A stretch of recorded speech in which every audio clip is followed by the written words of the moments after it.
ओहो, इसी तरीके की बल्लेबाजी के लिए जाने जाते हैं समीरन। 6 रन अच्छी वापसी। क्या खूबसूरत स्ट्रोक लगाते हुए यहाँ पर, खूबसूरत स्ट्रोक, और गेंद भी मेरे ख्याल से उतना खास नहीं था, और इस गेंद को अंजाम देते हुए 6 रन के लिए यहाँ पर अगली गेंद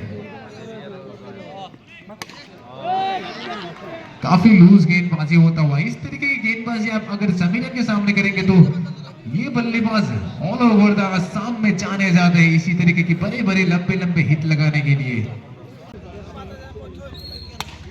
इस बार भी लंबे हिट की प्रयास, और इस बार भी गेंद हवा में, और इस बार भी जाएगी बाहर। लगातार 4 छक्के यहाँ पर समीरन के बल्ले से।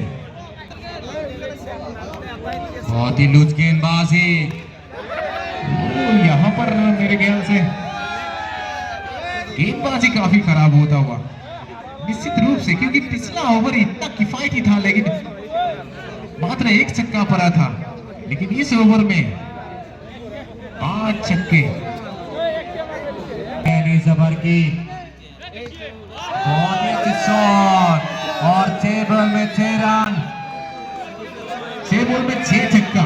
यार आपका कुछ शायद गलती हो गया, जो भी हो 6 बॉल में 6 छक्का।